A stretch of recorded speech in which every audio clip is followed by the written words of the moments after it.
नमस्कार, आप देख रहे हैं हमारा खास शो क्या कहता है इस्लाम में हूं पेनाज। और लगातार हमारी कोशिश होती है कि इस्लाम के इर्द गिर्द जो तमाम सवालात या फिर जो तमाम कंट्रोवर्शियल बयानात आ रहे हैं या विरोधाभासी बयान आ रहे हैं उनको लेकर कुरान हदीसें क्या कहती हैं, इस्लाम के स्कॉलर्स क्या कहते हैं कि कुरान हदीसों में क्या लिखा हुआ है, उनकी इंटरप्रिटेशन ये आपके सामने रखें ताकि आप सही राय सही जानकारी हासिल कर सकें।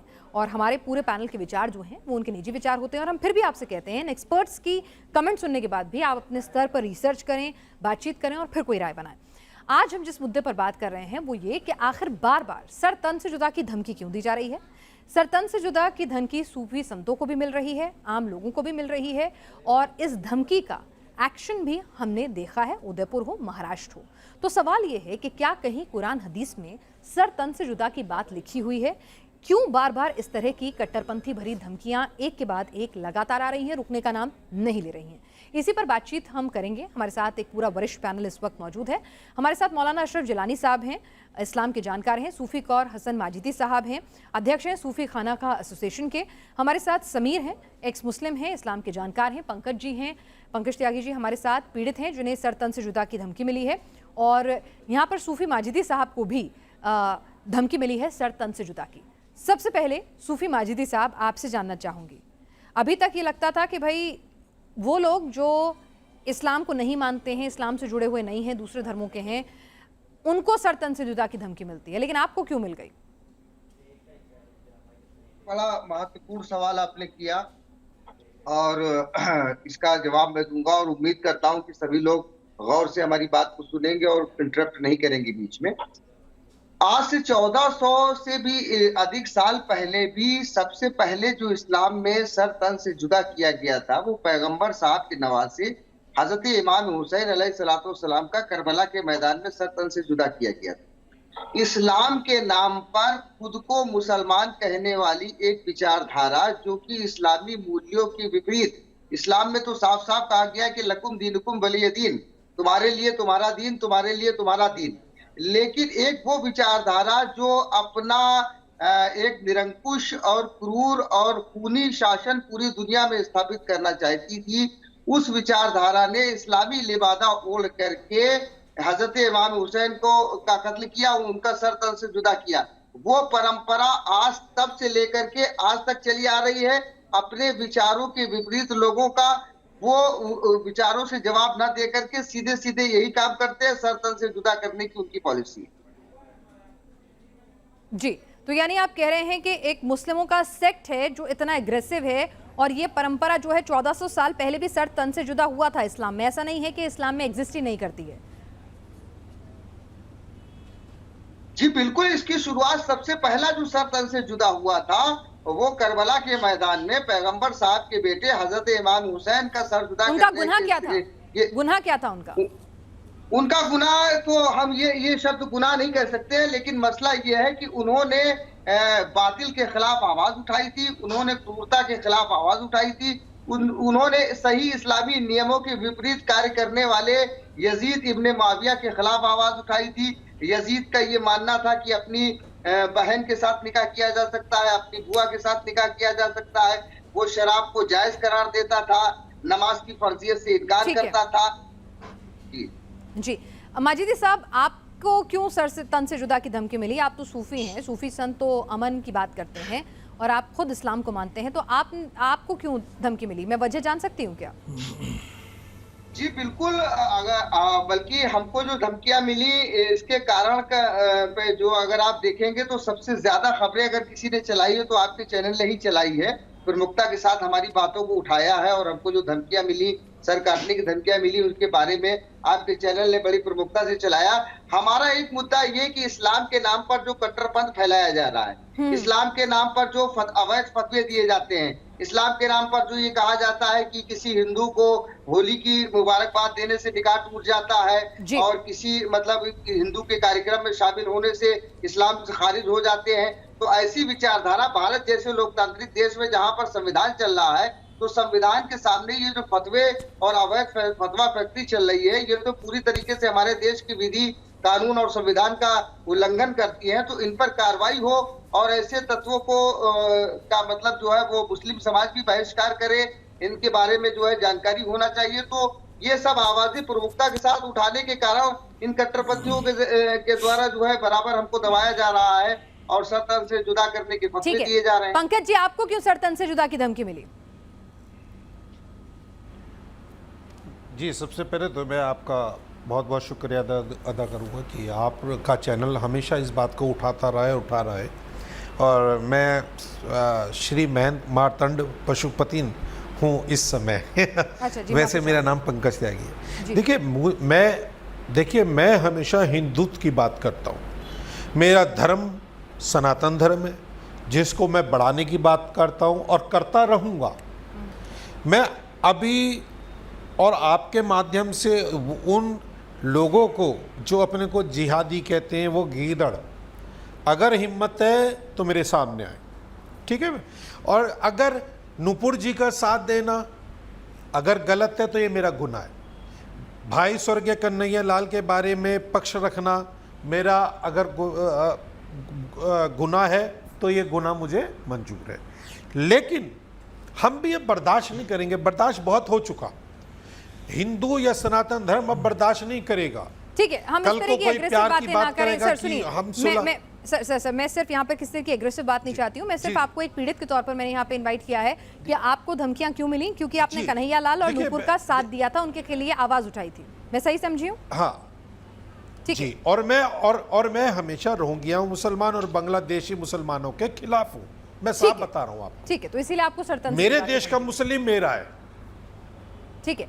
मौलाना अशरफ जिलानी साहब, भाई ये सरतन से जुदा इस्लाम में कहाँ लिखा है जी, और किन किन बातों पे हो सकता है सरतन से जुदा, और कौन कर सकता है सरतन से जुदा? देखिए मैडम, मना है उठा के सरतन से जुदा कर दे। पहले ये बताता चलूं,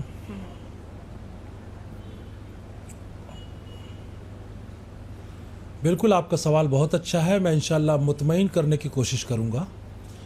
मैं सबसे पहले ये बताना चाहता हूं कि हदीस शरीफ में एक हदीस ये है, मन सब्ब नबियन फ़क़्तुलूहु, जिसने नबी करीम सल्लल्लाहु अलैहि वसल्लम को गाली दी उसका कत्ल कर दो।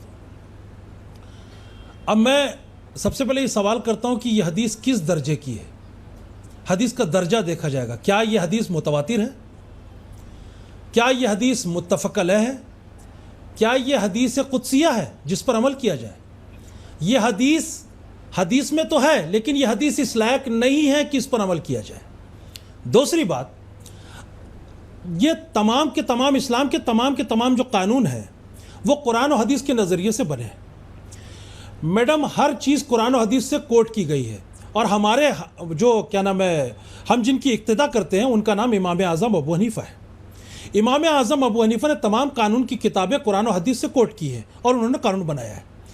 ये मन सब्ब नबियन फ़क़्तुलूहु हो, ये आवाम के लिए नहीं है, बल्कि ये हुकूमत के लिए है, ये अदलिया के लिए है कि अदलिया इस बुनियाद पर इंसाफ करे कि अगर नबी करीम सल्लल्लाहु अलैहि वसल्लम को कोई गाली देता है तो उसको कत्ल करने का हुक्म लगाए। आवाम के लिए नहीं है कि आवाम रोड पर निकलकर और तेज़ तर्रारी के साथ वो नारा लगाए कि सरतन से जुदा, सरतन से जुदा। ये आवाम का कोई हक नहीं है। हाँ, अगर किसी का पर्सनल व्यू है तो उसको पर्सनल रहने दिया जाए, ना कि उसको इस्लाम से जोड़ा जाए। यार, यति नरसिंहानंद ने कल एक बयान जारी किया बम और बारूद वाला, तो मुसलमानों ने वो हिंदुओं का बयान नहीं समझा, वो यति नरसिंहानंद का बयान है। हो सकता है उन्होंने नशे की हालत में बयान दे दिया हो। किसी का पर्सनल बयान वो इस्लामिक बयान नहीं होता, या किसी का पर्सनल बयान वो हिंदुओं का बयान नहीं होता। नहीं लिखा है कि अगर आपसे कोई गुस्ताखी हो जाए तो सरतन से जुदा कर सकते हैं। आप कह रहे हैं कि कुरान हदीसों में ऐसे कहीं नहीं लिखा है, और जिस हदीस में लिखा भी है उस हदीस को किस दर्जे की आप मान रहे हैं ये देखिए। यानी एक बड़ा तबका ऐसा है जिलानी। हाँ, बस मैं यही बोल रहा हूँ, वो हदीस इस दर्जे की नहीं है जिस पर अमल किया जा सके। तो फिर उस हदीस को हटा क्यों नहीं देते, उसको ज़ईफ क्यों नहीं कर देते? किया जा सके तो उसको ज़ईफ क्यों नहीं कर देते? लेकिन वो अदलिया के लिए और हुकूमत के लिए। मैं वही तो कह रही हूँ ना सर, तो उसको ज़ईफ क्यों नहीं कर देते? अच्छा, अगर एक हदीस में गलत चीज तो है आप मुहद्दिस बन जाइए। मैं पूछ रही हूँ आपसे। सर देखिए, मैं आपसे पूछ रही हूँ सर, आप समझिए, मैं ये कह रही हूँ कि अगर एक चीज़ है जिसको लेके लोग मुसलमानों को बरगला रहे हैं, उनको गलत शिक्षा दे रहे हैं, उनको कट्टरपंथ या सरतन से जुदा का पाठ पढ़ा रहे हैं कुछ लोग, 5 उंगलियां बराबर नहीं होती, तो कोई लोग गलत फायदा भी उठा रहे होंगे। तो जो लोग ऐसा कर रहे हैं उनको रोकने के लिए इस तरह की हदीसों को खत्म करने का या उनको कंडम करने का कोई तरीका नहीं है?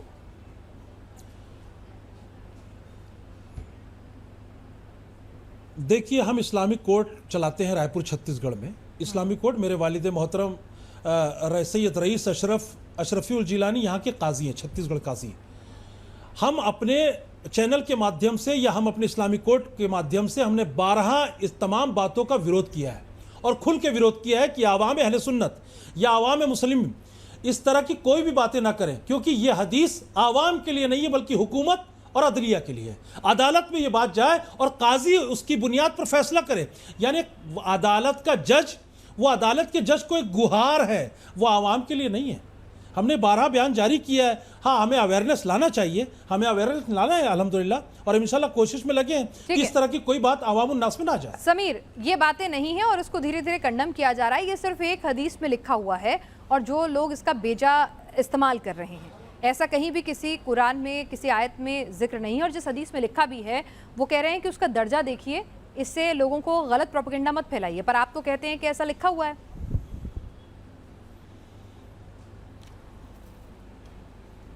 कैसे कट गया है ये? समीर से शायद आवाज़ नहीं पहुंच पा रही है, मैं समीर के पास दोबारा आऊंगी। जिलानी साहब, लेकिन एक बात बताइए कि जब मस्जिदों के बाहर बड़े बड़े समीर से पूछिए मैडम, समीर से ये पूछिए कि समीर ने कल भी वो डिबेट में ये बात की। समीर ने कल भी डिबेट में बात की, मन बद्दल दीन फक्तुलू या मनसब नबियन फक्तुलू।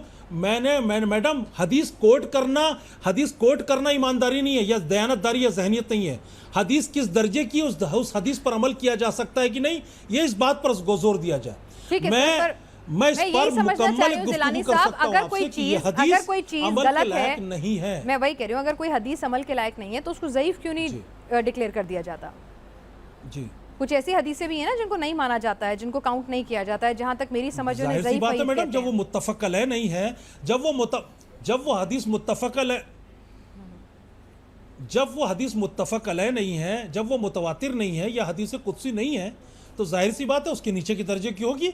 और जब नीचे के दर्जे की होगी तो जाहिर सी बात है उस पर अमल नहीं किया जा सकता। जिस तरह से कुरान में नासिक और मनसूख दोनों आयतें हैं, जो मनसूख आयतें हैं उस पर अमल नहीं किया जा सकता कि हमें उर्दू और जो आयतें हैं उन पर अमल किया जाए। हमें समझ नहीं आ रहा। ठीक है समीर जी, मेरी बात आ रही है आप तक? जी आ रही है। आपने जिलानी साहब को सुना, उर्दू नहीं आती तो आप चैनल से चले जाए, क्या दिक्कत है? ठीक है, एक सेकंड जिलानी साहब, कोई बात नहीं, उन्होंने अपनी राय रखी है। चैनल पर सबको बैठने का हक है। जैसे मैंने आपको बहुत ही पूरे सम्मान के साथ बैठाया है, तो पूरे सम्मान के साथ मेरे बाकी पैनलिस्ट भी बैठे। जी, ठीक है ना? बहुत अच्छी बात। अगर आपको कोई भाषा नहीं आती तो उठ के जाने के लिए आपको भी नहीं कहा जाएगा ना, तो आप उसको संयम रखिए। वो पूरे जज्बात में, मैं भी आज पूरे जज्बात में हूँ मैडम। समीर, जरा बताइए, मुझे समझाइए कि यहाँ पर जिलानी जी कह रहे हैं, जज्बात में तो हम भी पूरे जज्बात। ठीक है, जिलानी जी यहाँ पर कह रहे हैं कि भाई जो हदीस में सरतन से जुदा का जिक्र है उसमें एक प्रोसेस है और वो हुकूमत के लिए है, वो आवाम के लिए नहीं है, और गलत इंटरप्रिटेशन होता है। इस्लाम में कहीं ऐसा नहीं लिखा गया। असल में बिल्कुल ये सही बात है, इसका इनकार नहीं करता कि वो जो हदीस है वो एक ज़ईफ़ हदीस है, ये बात सभी जानते हैं। लेकिन सवाल ये नहीं है कि वो हदीस क्या है, सवाल ये है कि लोग जो है उसी हदीस को अमल में ला करके लोगों को कत्ल भी करते हैं, लोगों की जान भी लेते हैं, और ये तमाम मुसलमान ही करते हैं जो हदीस और कुरान पर यकीन रखते हैं। जहाँ तक बात हदीसों की है, तो हदीसों के मामले में तो अब हमारे उलमा इकराम जो है दर्जे बताने लगे हैं कि ये सही है, ये हसन है, ये ज़ईफ़ है, ये मजरूह है, ये मौजू है। तो लेकिन कुरान की आयतों में किस तरीके से आप लोग दर्जे बनाएंगे? लगता है मौलाना साहब ने कुरान की आयतें या तो पढ़ी नहीं है या जहन में नहीं है। मैं इनकी याद ताज़ा कर देता हूँ। कुरान की एक आयत है जो युहारिबून करने वालों के, हर्ब करने वालों के मुतालिक बयान की गई है। इसके अंदर एक लफ्ज़ आता है युहारिबून। पहले मैं आयत पढ़ता हूँ। ये आयत है, मन अज़ला ज़ालिका कतबना अला बनी इसराईल इन्नहु मन क़तल नफ्सिन बिगैरि नफ्सिन औ फ़सादिन फ़िल अर्ज़। ये वाली आयत है 32, और इसको बड़ा कोट करते हैं कि ये इंसानियत के जो है इंसानियत की बात करती है, लोगों को कत्ल क़िताल के बारे में बात करती है। लेकिन उसी के बाद की जो 33 नंबर की आयत है इसकी सूरह अत-तौबा की, वो हमारे जो है हुजूर नहीं पढ़ते ना बयान करते हैं। ये कहती है इन्नमा जज़ाउल लज़ीना युहारिबूनल्लाहु व रसूलहु व यसअउना फिल अर्ज़ि फ़सादन युक़तलू औ युसल्लबू समीर जो तुमने आयत पेश की है उसका तर्जुमा बताओ। मिन खल्फिन। सुन लीजिए, मैं आयत पढ़ रहा हूँ, बीच में नहीं बोलिएगा। जब मैं बात कर रहा हूँ मैं आपके बीच में नहीं बोला। मिन अर्ज़ि ज़ालिका लहुम नहीं, जिज़युन आयत सही फिद नहीं पढ़ दुनिया पा रहे हैं। सही व लहुम तलफ्फुज़ फिल के साथ आखिरति पढ़िए। अज़ाबुन सही अज़ीम। तलफ्फुज़ के सूरह साथ अत-तौबा पढ़िए। की कुरान आया की नंबर आयत को 33 तोड़-फोड़ है के नहीं पढ़ा जो ये जा सकता। बयान करती है कि जो अल्लाह और उसके रसूल के खिलाफ इनसे कह दीजिए हर्ब कृपया हिंदी करेगा। में बात कर ले। युहारिबून का लफ्ज आया है।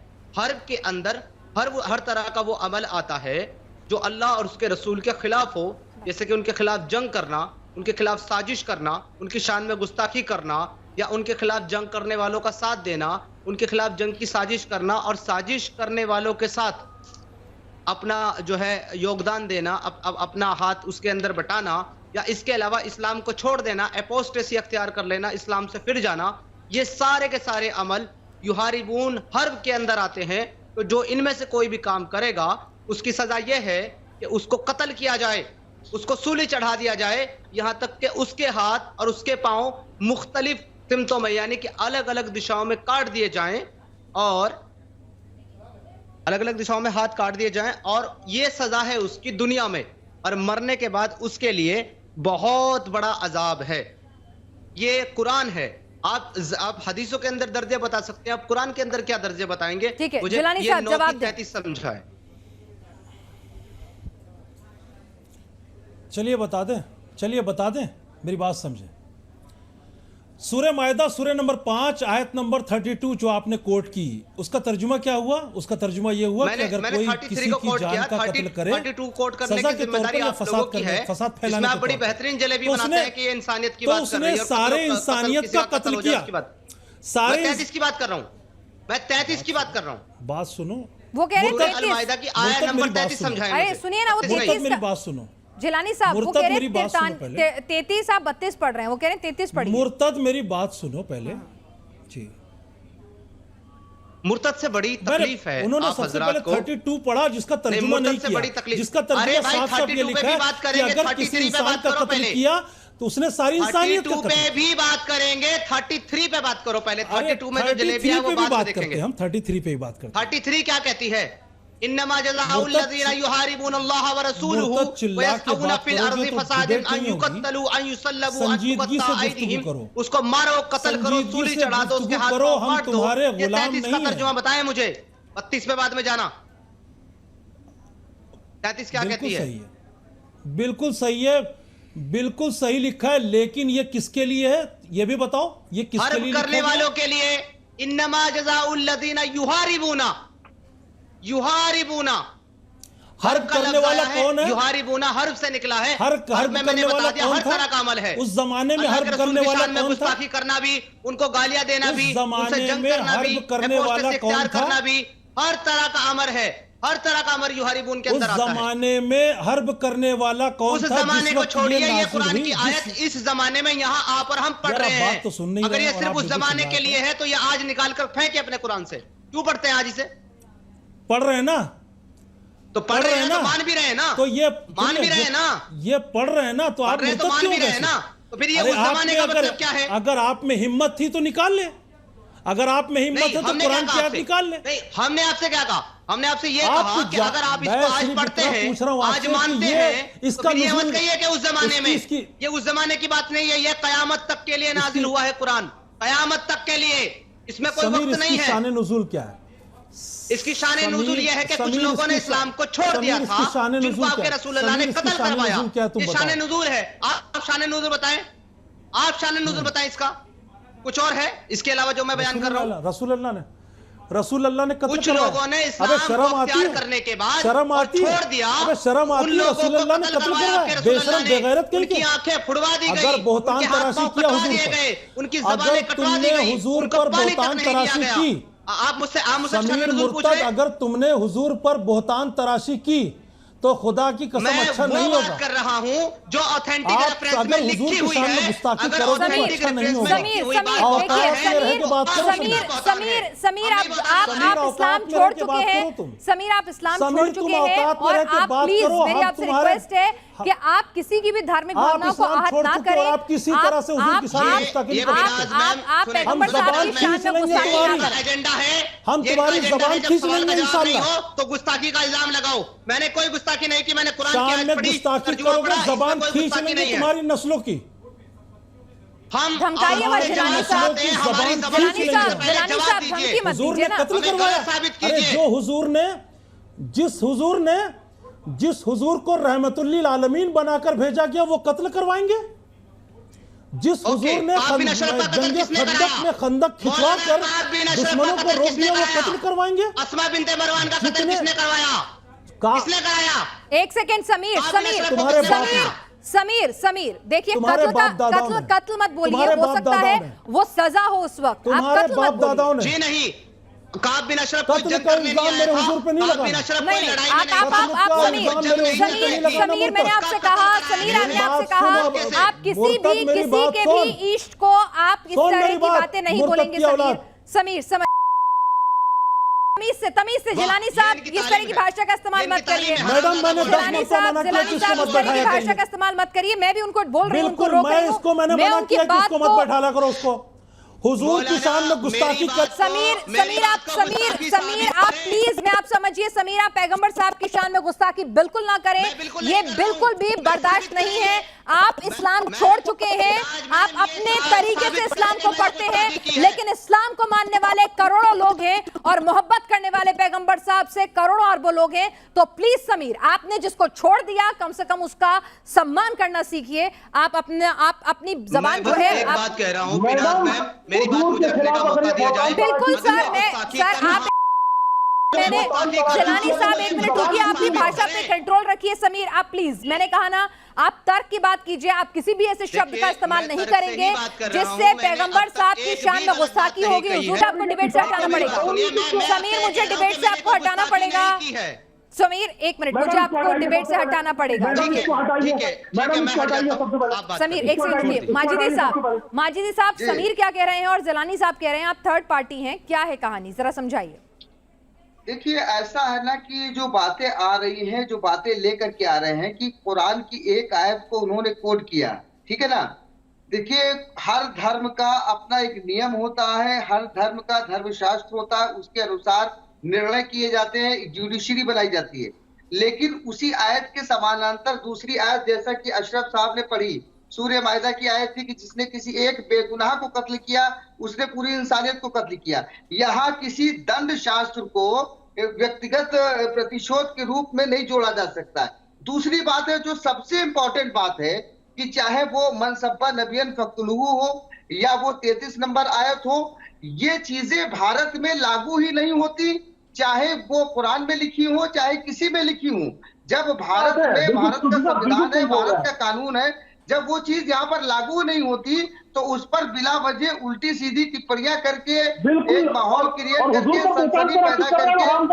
सनसनी पैदा करके बिला वजह जो है वो माहौल को खराब करने की इजाजत किसी को नहीं दी जा सकती। इन सब चीजों का, चाहे मनसब्बा नबियन फक्तुलू हो या वो जो हरफ वाली बात उन्होंने की गई हो, वो सब चीजें जब भारत के संविधान और कानून के सामने भारत में लागू हो ही नहीं रही हैं, तो उस पर इस तरीके की चर्चा करने से और ना करने से क्या फायदा, क्या नुकसान। माजिदी साहब, बिल्कुल आप सही कह रहे हैं कि जो चीजें भारत में लागू नहीं है, हो सकता है दुनिया के दूसरे देशों में लागू नहीं है। हम इस्लाम की नजर से समझना चाहते हैं, क्या ऐसा इस्लाम में लिखा हुआ है कि अगर कोई ऐसा करे, अगर कोई इस तरह की गुस्ताखी करे तो, और माफ़ी भी मांग ले, अगर उसे अपनी गलती का एहसास हो जाए, तो माफ़ी नहीं है बल्कि उसको सर तन से जुदा कर दो, उसे मार डालो, उसका कत्ल कर दो अगर कोई इस्लाम छोड़ दे।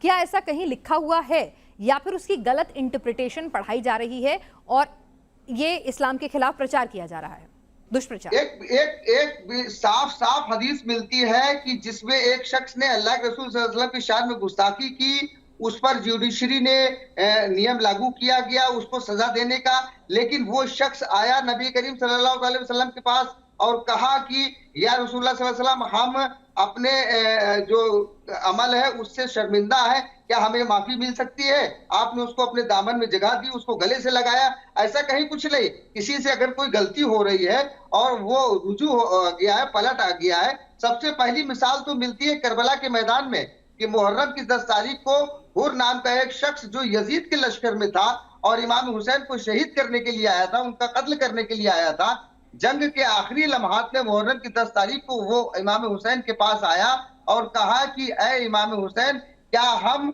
अपनी गलती पे शर्मिंदा हैं, हम अपनी गलती से रुजू कर रहे हैं, क्या हमको माफी मिल सकती है? तो आपने कहा हाँ हाँ क्यों नहीं।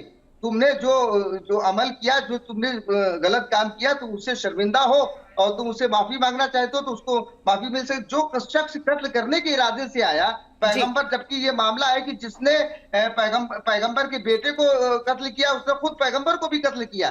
तो ये इन सब चीजों से साबित होता है कि इस्लाम सिला रहमी की बात करता है, इस्लाम रहमदिली की बात करता है। अब अपनी तरफ से कोई चीज कोई जोड़ दे, सनसनी पैदा करे, ये उसकी अपनी ठीक है। जिलानी साहब, यहाँ पर सूफी साहब ने बताया बहुत अच्छे से, बाकायदा हदीस का हवाला देकर बताया कि खुद पैगंबर साहब ने भी माफ़ी दी है अपने शान में गुस्ताखी करने वाले को। जब उसने अपनी गलती पर क्षमा मांगी, उसने माफ़ी मांगी, उसने कहा मुझसे गुनाह हो गया है, तो फिर नूपुर शर्मा या कोई दूसरे लोग जो ऐसा गुनाह करते हैं तो उनको माफ़ी क्यों नहीं दी जाती? क्यों उदयपुर में सरतन से जुदा हो जाता है? क्यों महाराष्ट्र में सरतन से जुदा हो जाता है? क्यों गुजरात में नहीं, मैं कह रही हूँ कि ठीक है, शर्मा एक तो नहीं, उन्होंने गलती की, इसमें कोई, उनके बयान से आज भी हम कहते हैं शर्मिंदा हैं। वो बयान गलत था, वो बयान बिल्कुल भी बर्दाश्त नहीं था। मैंने समीर को भी शो से बाहर इसलिए कर दिया क्योंकि जो वो कह रहे थे वो बर्दाश्त नहीं है। वो धर्म छोड़ चुके हैं और सबका हक है, आप माने ना माने, लेकिन सम्मान सबको देना है, बिल्कुल ठीक है। लेकिन अगर किसी ने माफी मांग ली है तो फिर उसे माफ क्यों नहीं किया जा रहा है? क्यों जुमे की नमाज के बाद सर तन से जुदा के नारे लगाए जा रहे हैं? मैं आपके इस फैसले का मैडम, समीर मुर्तद को आपने निकाला, मैं इस फैसले का खैर मकदम करता हूं। दूसरी बात, सूफी साहब ने जो बात की वो बिल्कुल ऑथेंटिक है, माशाल्लाह, मैं उससे मुत्तफिक हूं, इत्तेफाक रखता हूं। तीसरी बात जो आपने नुपुर शर्मा के बारे में कही, मैडम, नुपुर शर्मा ने ज़रूरत से ज़्यादा गुस्ताखी की और ऐसे ऐसे बहुतान तराशी की उस रहमतुल्लिल आलमीन पर जिसके सदक़े में दुनिया और कायनात का निज़ाम चल रहा है, जिसने नाराज़गी का इज़हार सिर्फ मुंह फेर के किया हो, जिसने कभी तलवार नहीं उठाई हो। मैडम, उसके लिए इस तरह की बातें और अय्याशी से बातें, जुड़ी हुई बातें उनकी ज़ात से मिलाना मैडम किसी मुसलमान को बर्दाश्त नहीं होगा। मैडम, हो सकता है कि किसी मुसलमान ने जज्बात में आकर किसी का सर जुदा कर दिया हो, लेकिन ये सर का जुदा करना ये इस्लाम के कानून में नहीं है मैडम, ना कुरान के कानून में, ना हदीस के कानून में है। अल्लाह के रसूल सल्लल्लाहु अलैहि वसल्लम हदीस शरीफ में साफ साफ फरमाते हैं कि जो तुमसे रहम की गुहार लगाए उस पर रहम करो, लेकिन जो तुमसे माफी मांगे उसको माफ करो। सलमान रुश्दी, ये हुकूकुल इबाद है मैडम, सलमान ये हुकूकुल इबाद है। बिल्कुल, आप ठीक है, आपने मुझे अच्छा है आपने बताया कि कुरान हदीसों में कहीं नहीं लिखा है, वहां तो माफी दी जाती है। सलमान रुश्दी को भी कहा है कि हमारे समाज में जैसे मोहम्मद, हो सकता है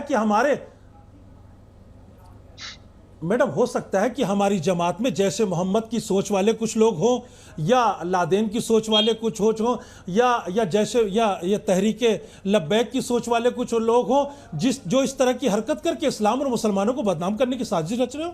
तो जिलानी साहब, इस्लाम सलामती का मजहब है। जिलानी साहब, तो ये फर्ज नहीं बनता है अमन कि पसंदी का मजहब है। इस्लाम में सर काटना मारना हरगिज नहीं है। बिल्कुल जिलानी साहब, आपकी बात सराखों पर, आपकी और सूफी साहब की, क्योंकि आप लोग इस्लाम को ज्यादा जानते हैं, हम नहीं जानते हैं, तो जो आप कह रहे हैं हम उसको मानेंगे, उसका सम्मान करेंगे। लेकिन मुझे एक बात बताइए, अगर बार बार इस तरह के कृत्य हो रहे हैं, बार बार इस तरह की घटनाएं हो रही हैं, और अगर बड़ी बड़ी मस्जिदों के बाहर इस तरह के नारे लग रहे हैं सरतन से जुदा वाले, तो कहीं ना कहीं ये उकसावे भरी कार्रवाई को आप एंडोर्स कर रहे हैं, आप उसको एक्नॉलेज कर रहे हैं कि हाँ भाई करिए, कोई दिक्कत नहीं है। आप खुद ही इस्लाम की गलत छवि पेश कर रहे हैं। कहीं ना कहीं खुद उसको जब आप रोकेंगे तब जाके सही छवि आएगी। कहीं ना कहीं गलती तो हो रही है ना सर?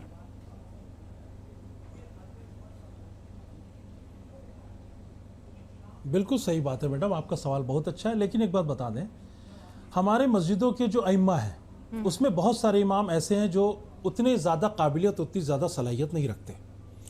वो हदीस का नाम सुनकर खामोश हो जाते हैं, जबकि उनका कोई भी रिसर्च उस पर नहीं होता। और जब कौम इत्तेफाक होकर नारा लगाती है तो वो कौम के साथ हो जाते हैं। इस पर हमको बेहतरीन उलमाए रब्बानीन की ज़रूरत है, चोटी के उलमा की ज़रूरत है, जो बहुत चोटी के पायदार और बासलाहियत आलिम हो। उनका एक मजलिस शूरा हो, उनकी एक मजलिस बने, और उसकी मजलिस बनने के बाद उस पर एक बेहतरीन कॉन्फ्रेंस हो, और उस कॉन्फ्रेंस में बेहतरीन ऐलान हो कि याद रखो, मन सब नबीन फ़क्तुलू हो, ये आवाम के लिए नारा नहीं है, बल्कि ये अदलिया के लिए, अदालत के लिए है, और हुकूमत के नुमाइंदों के लिए। ये इस चीज़ की ज़रूरत है।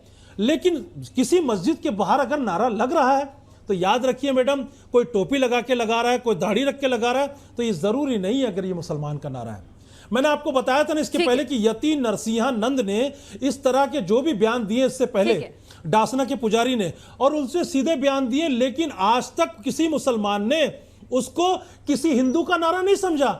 हमने तो बिल्कुल यही समझा कि वो किसी पागल का नारा है, हो सकता है उनका पागलपन हो, उससे हमारा कोई ताल्लुक नहीं। उदयपुर में नूपुर के बयान पर सर इसी तरह से मैं आप लोग से महाराष्ट्र में हुआ, गुजरात में हुआ, सर वो भी मामले देखते होंगे। तो बिल्कुल आपने सही कहा, पांचों उंगलियां बराबर नहीं होती हैं, लेकिन जो इर्द गिर्द हो रहा है उस पर भी कार्रवाई करने की सख्त जरूरत है। अगर सूफी साहब जैसे संत को जो अमन शांति की बात करते हैं, जो खुद इस्लाम का संदेश दुनिया में फैला रहे हैं, अगर उनसे उन्हें सर तन से जुदा की धमकी मिल सकती है तो कहीं ना कहीं खुद को भी सोचना होगा कि कहाँ क्या गलत हो रहा है। क्या कहता है इस्लाम में आप सभी लोग शरीक हुए, आपका बहुत बहुत शुक्रिया। और हम आपको एक बार फिर से बता दें, इस कार्यक्रम के जरिए हमारा कहीं भी मकसद ये नहीं होता है किसी धर्म विशेष की आस्था को ठेस पहुंचाई जाए, या कार्यक्रम में जो लोग आते हैं उनके अपने निजी विचार होते हैं, लेकिन हमारी पूरी कोशिश होती है कि उनका कोई भी बयान किसी की भी भावनाओं को, किसी की भी इष्ट का अपमान ना करे। और इसी कोशिश में हमने आज समीर की जब बातें जो हैं कहीं ना कहीं लग रहा था जिलानी साहब को सही नहीं है, तो उनसे कहा कि या तो बातें बंद करें या शो छोड़ें। उन्होंने शो छोड़ने का फैसला किया।